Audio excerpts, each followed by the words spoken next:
Shaun Attwood here of National Geographic Channel's Banged Up Abroad. Today I'm answering further questions on my video about prison strip searches.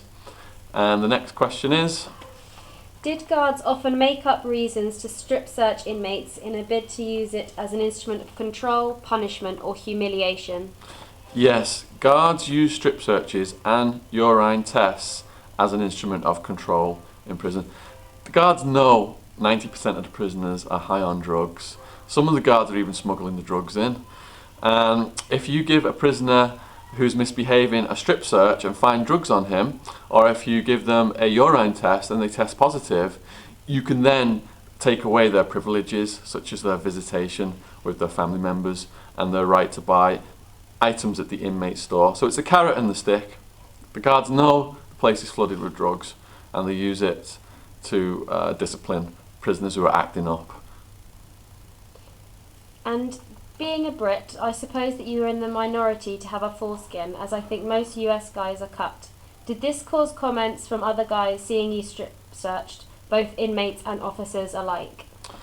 Having a foreskin, because a lot of people in America are circumcised, did put me in a minority.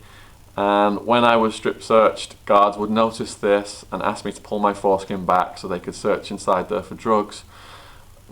They wouldn't physically touch me to search inside, I'd just pull it back myself and the guards would stir down there to see if there were any drugs stored.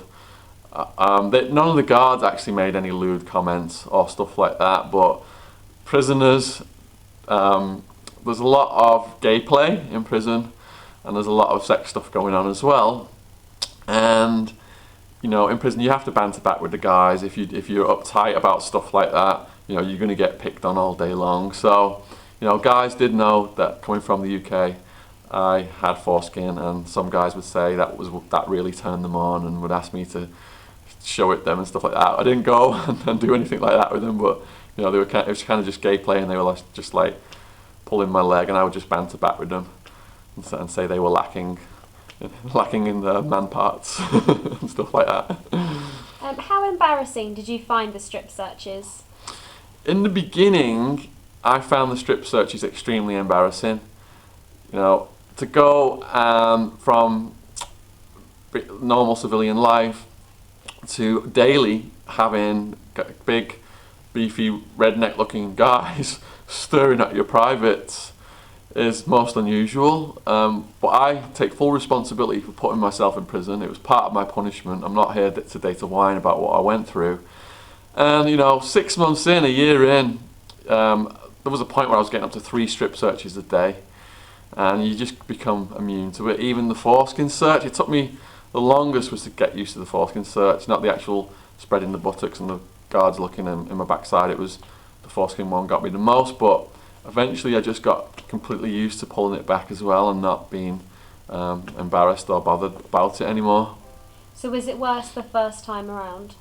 Yeah, definitely.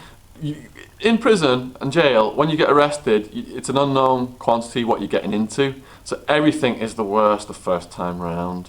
And the strip searches, you're not exactly sure what they're going to entail when you go in. And hopefully this video will give you knowledge of that if you are at risk of getting arrested for anything. And that will give you some confidence because you know what you're going to expect.